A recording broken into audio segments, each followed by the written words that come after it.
Alrighty, hello everyone. Thank you guys for joining. We're super excited to have y'all on the call today. My name is Max Stinson. As you can see, I'm one of the enrollment counselors here at Phoenix Seminary, and I'm joined by my colleague Haley Holes and the esteemed scholar Dr. Peter Gentry. And today we have the unique privilege of being with Dr. Gentry for a while to talk about something within his wheelhouse, which is the Septuagint. You may have heard of this before. Maybe you have some knowledge of it, maybe you don't. But I am certain that by the end of our call today, you will have learned a great deal more and will be walking away encouraged. So, Dr. Gentry, thanks for being with us. Thanks for being willing to give us some of your time. I do I'm want to delighted to make, be here. yeah, I want to make one quick note before we jump in with Dr. Gentry. Um, if you have questions throughout this call, the purpose is to ask Dr. Gentry questions for our call today. So don't be shy.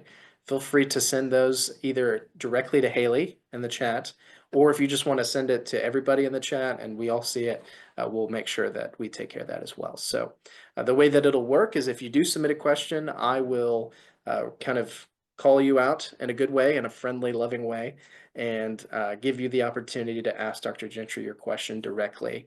And then you'll be able to interact with him in that way. So don't be shy, send us your questions. And Dr. Gentry, I'd love for you to just kind of introduce yourself a little bit, talk about maybe, past experience, what brought you to Phoenix Seminary, and maybe even a little bit about what drew you to study the Septuagint in the first place. Yes, well, I'm delighted to be with you folks today. My I was born in a Christian family. My parents were missionaries to the Philippine Islands. So I was in the Philippine Islands between the ages of 1 and 6 years old. And after that, I grew up in southern Quebec. So obviously that was a bilingual situation. And when I was a boy, the cornflakes box had English on one side and French on the other, and they didn't always say the same thing about the prize inside. So when I became a Christian, when I became a Christian, no one had to tell me that it was important to know the language in which the Bible was originally written. And so later on in my late teenage years, I believed that God was calling me into Christian ministry, and I was advised to go to university and get a basic degree in arts and sciences, and then to go to seminary. And eventually I studied in the Department of Near Eastern Studies at the University of Toronto. So we studied the archaeology, the history, and the languages of the ancient Near East. And I majored in Septuagint. At that time, there were only 4 people in the world that I could study with. One was in Finland, and I don't know how keen I was to learn Finnish. One was in Germany, and I didn't know if I had enough money to sustain a program in Germany, and 2 of them were at my own university. So you know what happens when you're a young person, you have this desire to get as far away from home as possible. And I always dreamed of going to Oxford, but in the end, the best Septuagint scholars were in my own university. They weren't at Oxford. So I majored in Septuagint because I didn't want to be an Old Testament scholar, and I didn't want to be a New Testament scholar. I wanted to study the whole Bible. And I thought that if I studied Septuagint, I would have to be an expert in both Greek and Hebrew, and I would be able to sit on the fence somehow between the Old Testament and the New Testament. And Dr. Mead was one of my PhD students. He's been a marvelous professor here at Phoenix Seminary for for a dozen or more years. And when I retired, he arranged for me to come out and teach a class out here. So I'm delighted to come out here from January to April and hang out with the students and teach a class and work on my research. That's awesome. Thanks for giving us some background there. And I think I could speak for not just myself, but for all the students here and say it is a delight to have you every spring. It's Thank been you. a joy. So we really enjoy having you here. Well, okay, that's great and that's helpful. And I think that's starting to get us towards some more clarity on what Septuagint is. So if you could kind of give us sort of a baseline, maybe history and definition of what we're talking about when we say Septuagint, I think that could be helpful. Yes, well, a lot of things in a lot of things in the field of Septuagint are complicated. It's basically speaking, the discipline is rather young, and so we're still trying to get our discipline off the ground. When people think of the Septuagint, they think of the Greek translation of the Old Testament. But there's a legend. The word Septuagint comes from the Latin word Septuaginta, which means 70. There's a legend that there were 72 translators. So the legend tells us, this is in a document that's called Aristeas. The legend tells us that in the time of King Ptolemy Philadelphus II, they wanted a translation of the Hebrew law.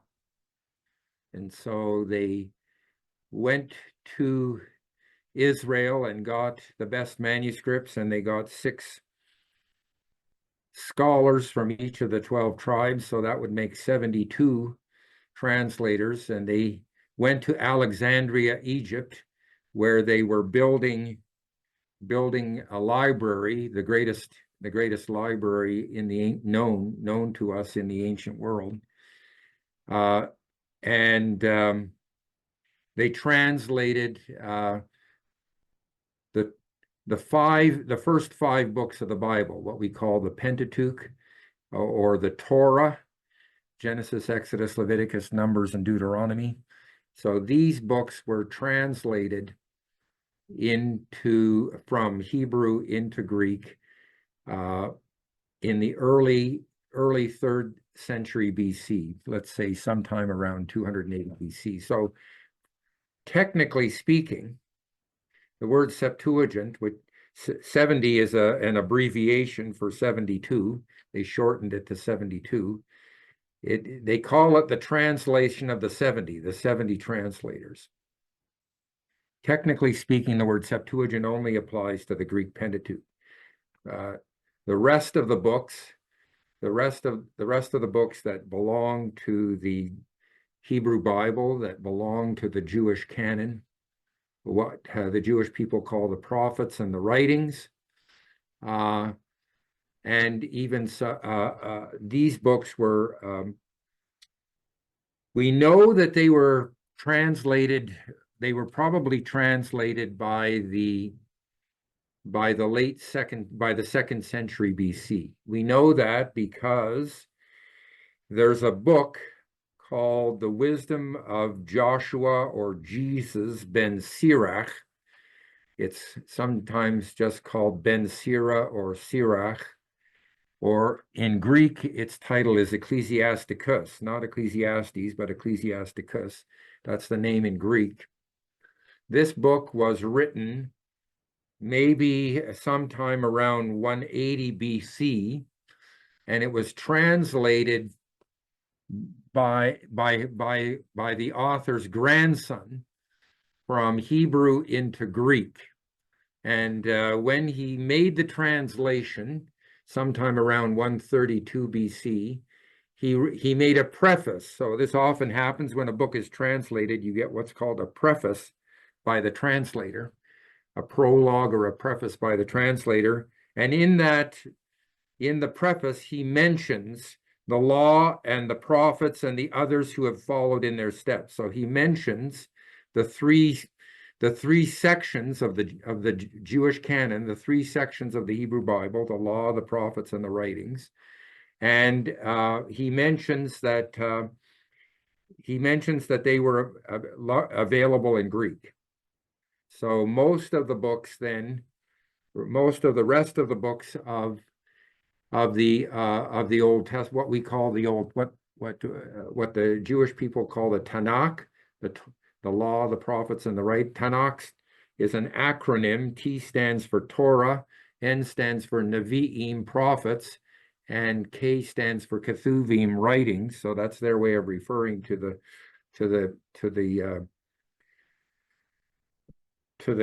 books that belong to the Old Testament. The Christian scholars call it the Old Testament.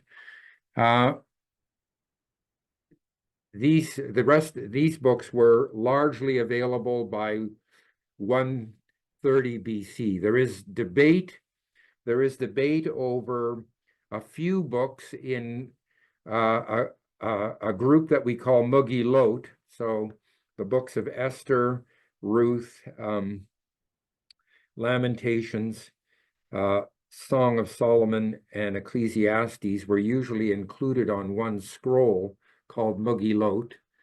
And some of these books, one or two or three of these books may have been translated after 130 BC, but most of the books were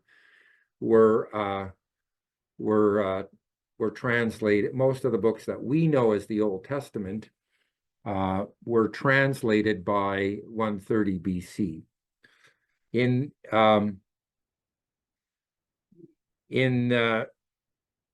If you go to the store and you want to buy a copy of the Greek translation of the Old Testament, the only edition that has the entire text was produced by Alfred Ralphs, R-A-H-L-F-S, Alfred Ralphs, in 1935.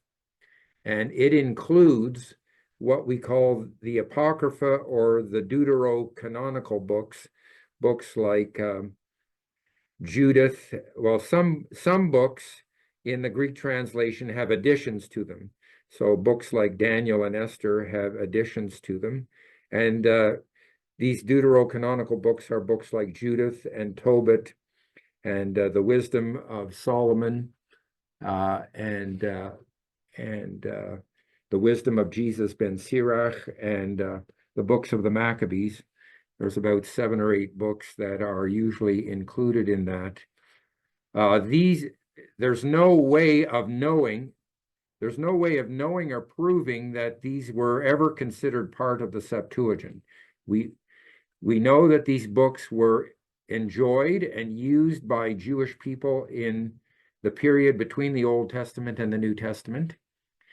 And we know that because of Jewish influence, Christians enjoyed reading these books.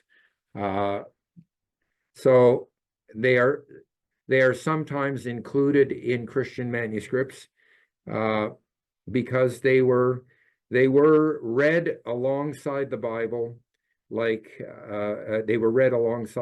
just as Christians today read other books alongside the Bible and enjoy books of systematic theology, like Dr. Wayne Grudem's Systematic Theology, that may have an important place on your shelf.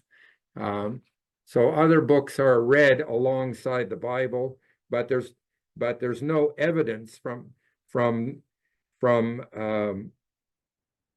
discussions about the Septuagint in antiquity, from the manuscripts that we have, or from that the Septuagint, that there was a different that the canon, that the books included in the Septuagint was any different from what we have in the Christian Bible or the Jewish Bible.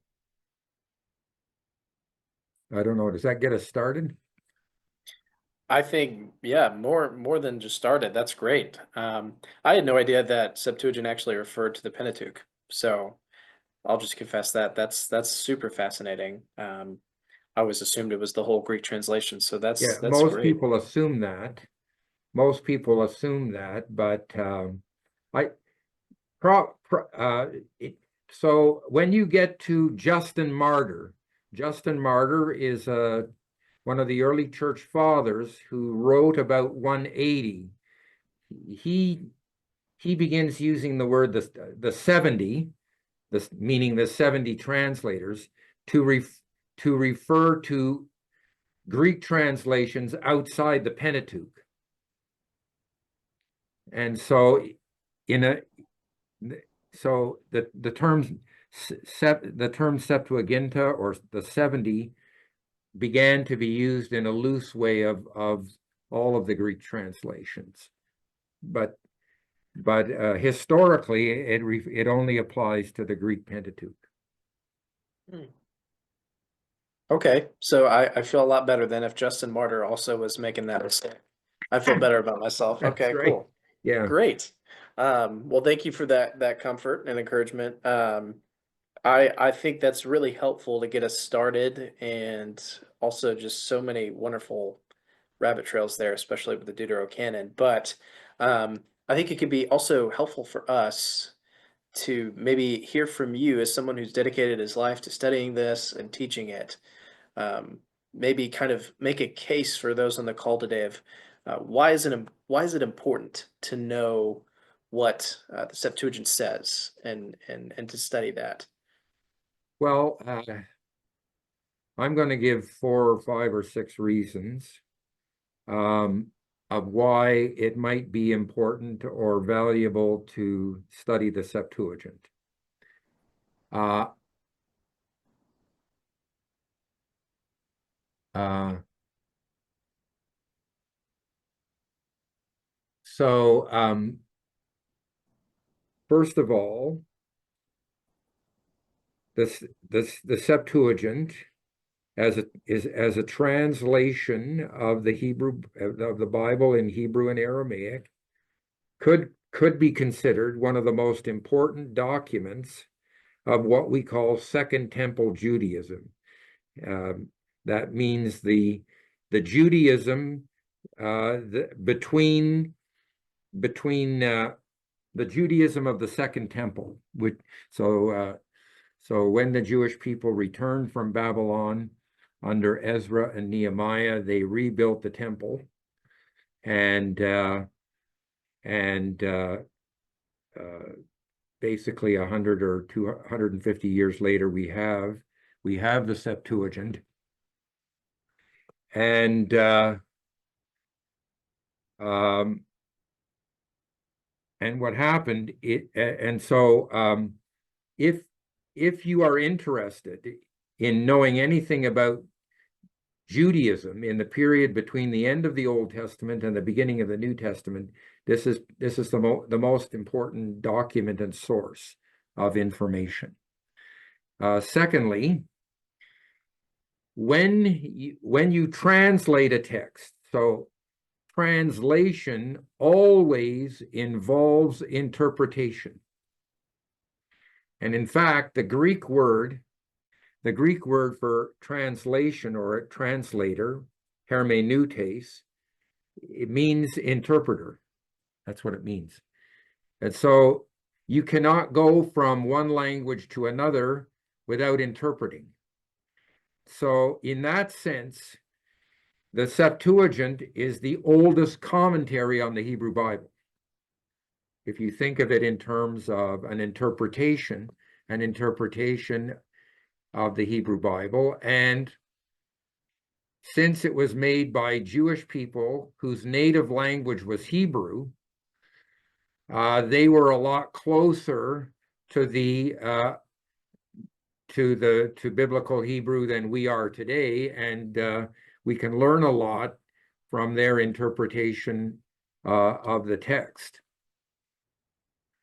Hebrew, by the way, Hebrew died as a living language around 150 AD. From that point on, the Jewish people largely spoke Aramaic, and they translated the Bible into Aramaic. They're what we call the Aramaic Targums. Targum is the Aramaic word for translation, so the Aramaic translations. So actually, the Bible was translated from Hebrew and Aramaic into Greek by people who knew for whom Hebrew was a living language, for whom it was their native language, before Hebrew died as a living language. And so that's very important. So that's a second reason. A third reason would be that when the Christian church was started by Jesus and the apostles, they were using the Greek translation in their preaching and in their teaching and in their writings. So discussing the way that the Old Testament is cited or quoted in the New Testament can be a complicated topic, but certainly some of the quotations are from some of the quotations of the Old Testament in the New are made from the Greek translation rather than being translated directly by the apostles, and that may be why the wording in those quotations differs from what we see in our English translations of the Hebrew Bible. So the even I would like to say right at the start that the Greek translation is not perfect. There are places where there are obviously mistakes made in the translation, but God blessed the translation and God used the translation in the same way that he has blessed, let's say, English translations of the Bible, which are not always perfect. I know there are people who would like to think they are, but there are many ways to translate a text, and there are also people can also make mistakes, and so God has blessed the translation and used the translation. That's three reasons. A fourth reason would be that most Christians in the first 1,500 years of the church did not know Hebrew. So there were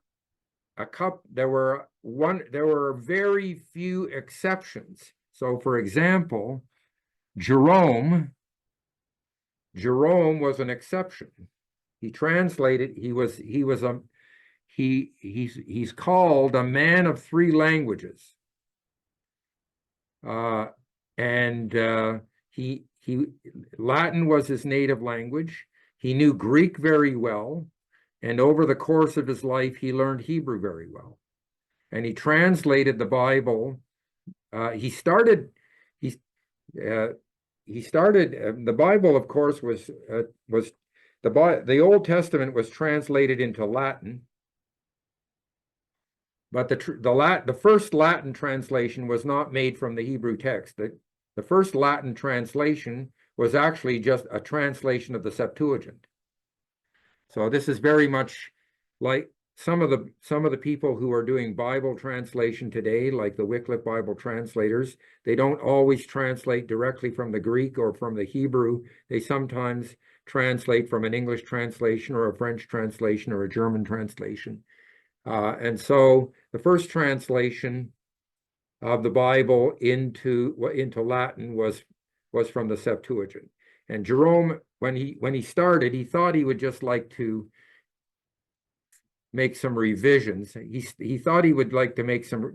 We call this the Old Latin. The first translation is the Old Latin. He thought he would like to make some revisions of the Old Latin. Then he gave up on that and thought, no. Maybe I'll just make a brand new translation of the Greek. So he translated several books from Greek into Latin, and as he became better skilled in Hebrew, he said, "No, I can actually do a better job." I'm going to translate directly from Hebrew into Latin. And then he created what we call the Latin Vulgate. By the way, somebody asked a question in the chat room there. Why do we use the word Septuaginta? That's a Latin word. The Greek word is hoi hebdomekonta. So that's the 70, meaning the 70 translators in Greek. And that's what it's called in the Greek church fathers. But the Latin church fathers translated the word for 70 from Greek into Latin and used the word Septuagint. So to get back to what I was saying, and this may be unbelievable for Christians, almost all of our Christian theology, almost all of the theology in the Christian church in the first 1500 years was based on the Greek and Latin translation of the Old Testament. So it wasn't until the Reformation, a man by the name of Johannes Reuchlin made a grammar, a Hebrew grammar in 1508. And Martin Luther got a hold of this grammar and learned Hebrew. And for the first time in 1500 years, we have Christians who are able to read the Old Testament in Hebrew and Aramaic and try to interpret the text for themselves. So those are four, I think, very powerful reasons why we should be interested in the Septuagint. And let me just illustrate, even I forget who said this, I forget what scholar said this, but one scholar in the 1900s said, if you learn Koine Greek, you can read the Greek New Testament, but if you want to understand the Greek New Testament, you have to know the Septuagint, because for example, let me just give one example. There's a word that means perihamartias. So literally that means concerning sin. But it's actually a paraphrase used by the translator of Leviticus for one of the 5 offerings. So if you're reading the Greek of the New Testament and you're reading Paul in Romans, and he talks about perihamartias, he's not just talking about something concerning sin, he's using the standard word from the Septuagint for the sin offering. So it's just, for example, my parents were raised on the King James Version of the Bible. So when they prayed, they talked like the King James Version. So it was helpful to know the King James Version to understand their style. And a lot of the style of the Greek in the New Testament you can't understand very well unless you know the Septuagint. Well, there's 5 powerful reasons. That's great. That sounds like there's like a really great Gospel Coalition article kind of lurking within that answer there. That was super helpful. And I mean, the King James Version analogy is really clarifying for me. Like that totally makes sense. Especially since I've heard so often scholars talk about the Greek translation of the Old Testament being sort of the Bible for a lot of the authors of the New Testament. So yeah, super Have you heard helpful. of the ESV Study Bible? Yes, I have one Yeah, at my so desk. so if you look in the back, of the ESV Study Bible, I wrote the article on the Septuagint. Really? Okay. Just I forget what page number it is, Sure. but it's buried in the back of your ESV Study Bible. Okay. Here, everyone, make sure you write that down. Go check your ESV study Bibles after I know I will. I got it at my desk. I'll go look at that. That's great. You kind of started to talk about, and I think the King James analogy was also helpful for this reason. One of the questions that we have here is it would be awesome if you could help us start to understand the relationship that, how we should see at least the relationship between the Septuagint and the English Bibles that we have today. Yeah, I don't know exactly. I think there's a couple of things that I want to say. First of all, when you go from one language to another, so I don't know if any of you who are listening ever played with codes. Ever, when you were a child, when you were a boy or a girl, did you ever play with codes? Did you ever write in codes?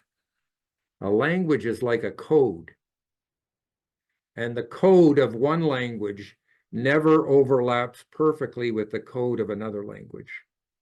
So when you're translating, the first thing that you have to do is you have to use the grammar to decode the source language, and you have and then the grammar of the source language, and then you have to use the grammar of the target language to encode what you want to say in the target language. And there may be more than one correct way of doing that. So supposing you have two words, and the grammar of the Hebrew language is saying there's a relationship between these two things, a relationship of possession. So let's say you have, let's say you have something like the purse of Mary. Okay, so there's a relationship between these two words. There's a relationship between purse and Mary. Mary has a relationship to purse, and Mary is the possessor of this object.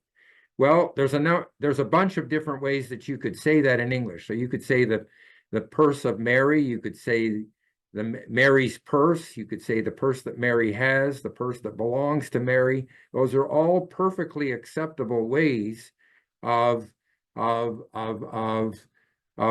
bringing that idea across into the target language. Some of those ways may correspond to the code of the source language, and some of those ways may differ completely from the code of the source language. And so what happens when you translate is you get we could say that translations fall into a spectrum. So when I think of a spectrum, I'm thinking of what happens when we take white light and use a prism to refract it into all the different colors of the rainbow. So there's a spectrum of translations. So some translations make an effort to follow the code of the source language. And we would say these translations are very literal. Sometimes they're so literal, it's very difficult to understand the English. And then other translations are focused on the code of the target language. So they're more dynamic, if you want to use that word, or free, or even possibly paraphrasing. In English, we have, let's say, the New American Standard Bible is very literal. On the other end, we have the New International Version or the New Living Translation. So these are examples of Bibles that are more focused on what we would call the demands of the target language. And so the first thing that we need to realize is that we not only have this problem today, but they had this problem 2,000 years ago. So when you look at the collection of different translations by different translators that we put in one bag and sometimes call the Septuagint, some of these translations are very literal and some of them are very free. So there's a wide spectrum of translations from book to book in what we call the Septuagint. What was your question again? Because I had another part that I was gonna. Yeah. So the question was if you could help us think through the relationship between the Septuagint and what we're seeing in our English Bibles. Yeah. So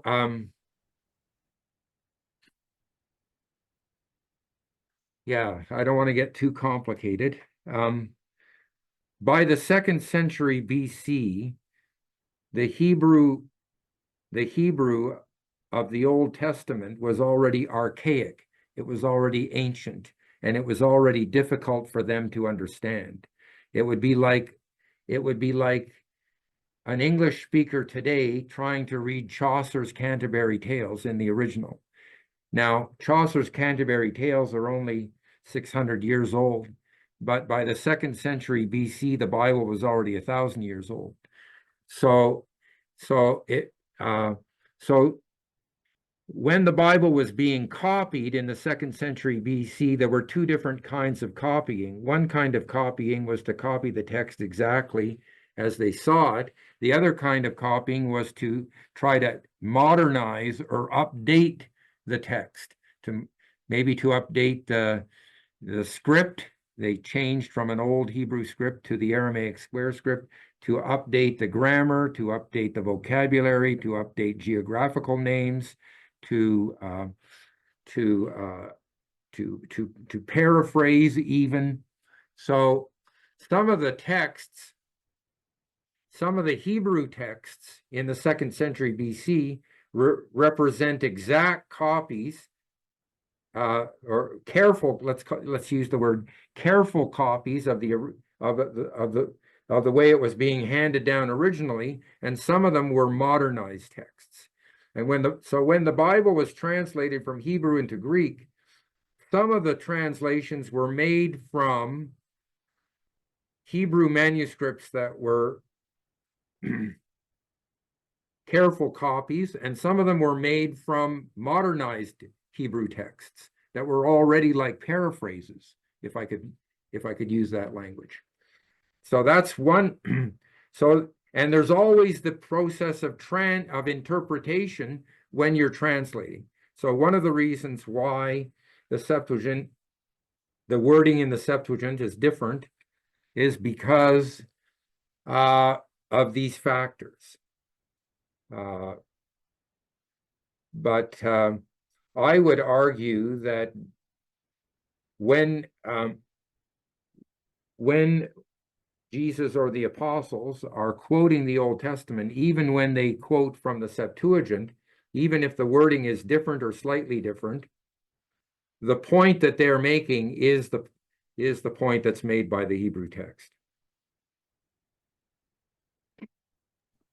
That makes sense. Yeah, yeah, that's helpful. We could talk a little bit more about that later, but anyhow. Sure, yeah. Yeah, no, that's super helpful.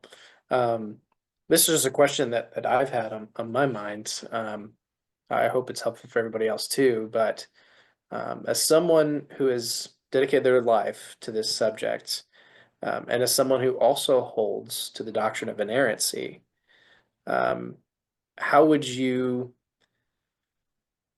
I guess I'm formulating, I'm trying to formulate it in a way that's going to be helpful and clear.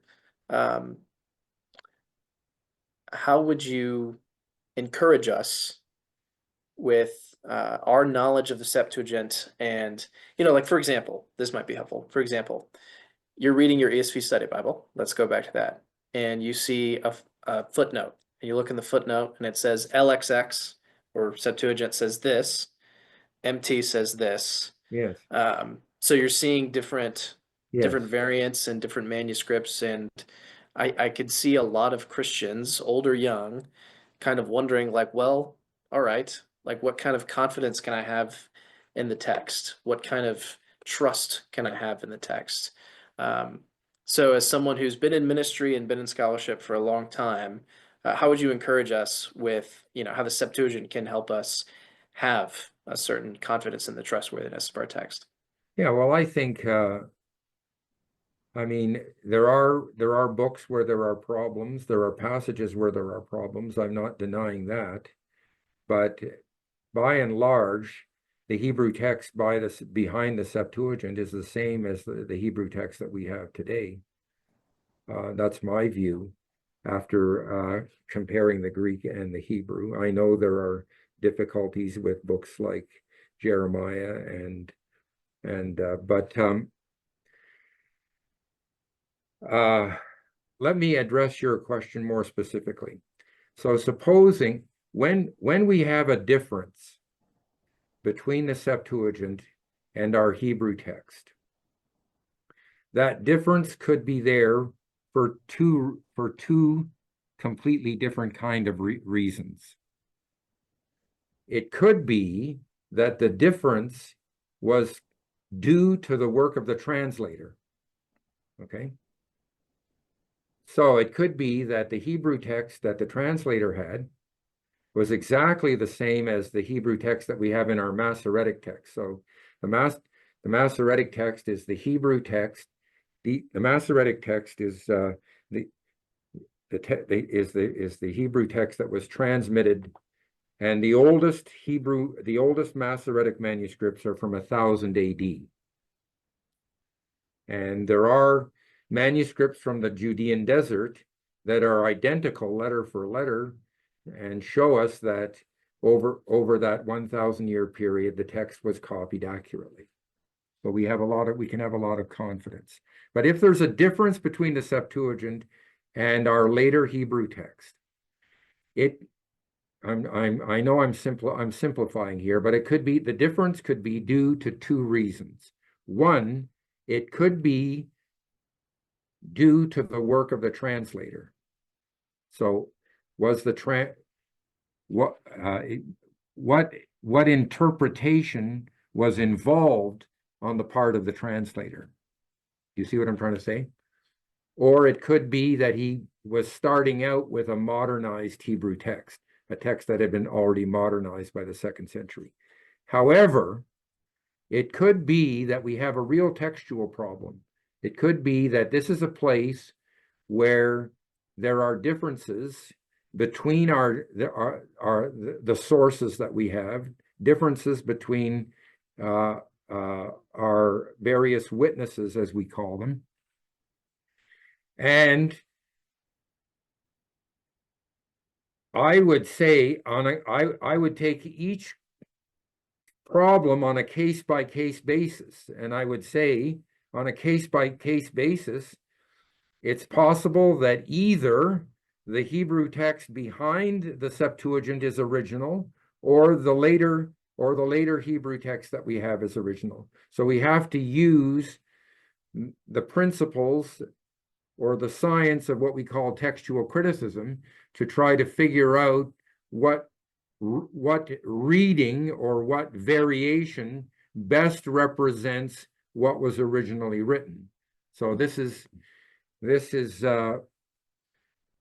something that we do all the time. If you read a book in English, you may find a typographical error, and you may see a word that is spelled funny, and if you know what a computer keyboard looks like or a typewriter keyboard looks like, you know that an A and an S are side by side. And so if you have a word that's spelled with an S instead of an A, you know how that mistake happened. Somebody fumbled with their fingers and hit the S key instead of the A key or something like that. So it's not that an A looks like an S, but on a computer keyboard, they're right beside each other. So one can easily imagine how this mistake occurred.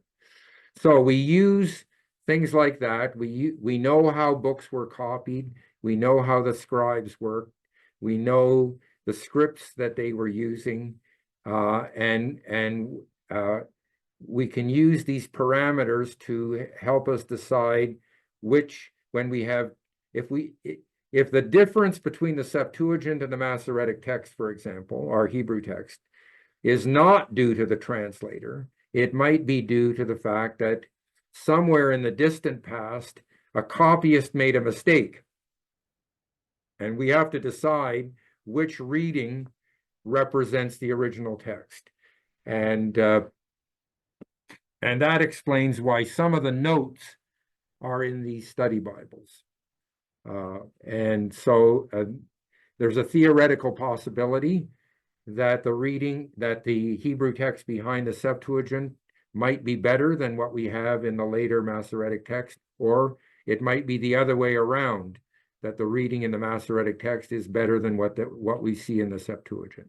So we have to, but in general, we can have complete confidence that the text that has come down to us is solid.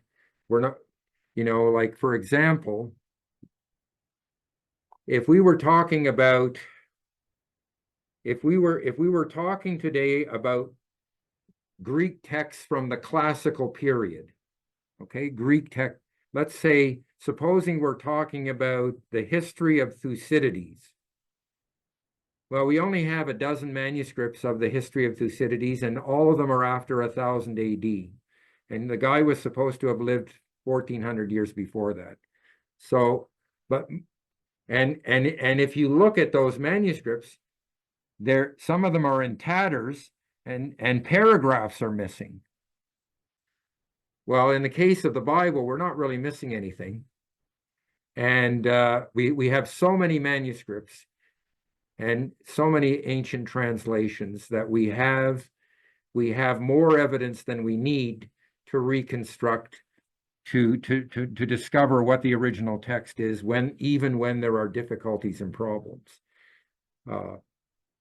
Let's just take, for example, the Psalms. Let me illustrate how things were carefully copied. The Psalms, we have a scroll of the Psalms that was found at Masada.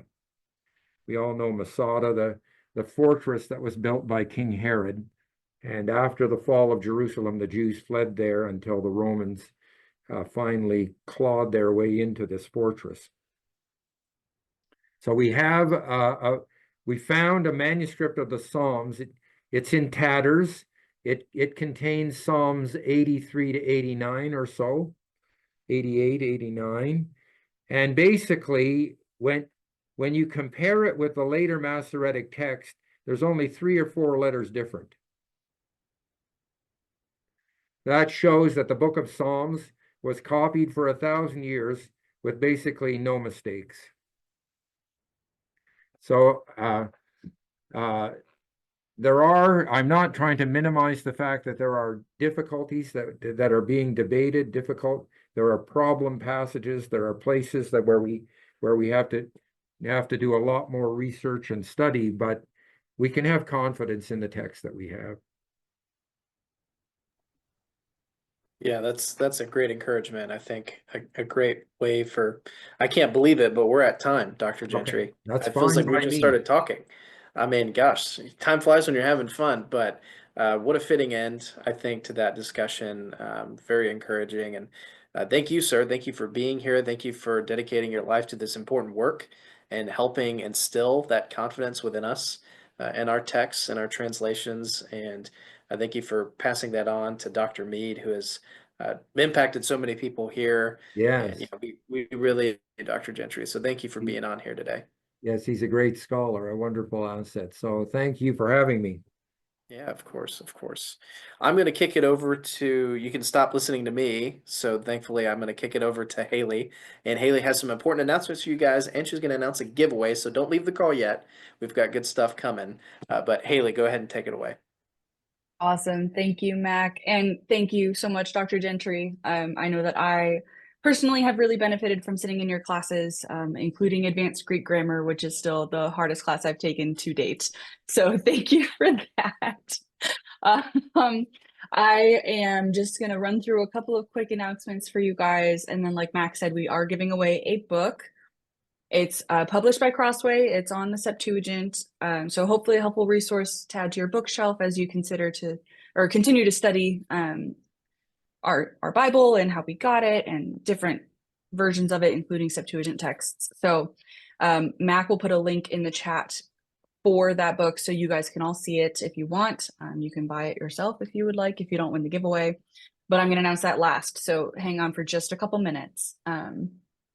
If you have not already connected with us, we can talk application, we can talk financial aid. Mac and I are the enrollment counselors, so it's our job to work with you, get you through the door, and get you started here in a program. If you are already a student or a former student, hello, we love you. Thank you for being here. And feel free to not ask us about an application unless you want to do another program. If you are a current student and you want to apply for scholarships, the application for distinguished scholarships for the upcoming year opened yesterday.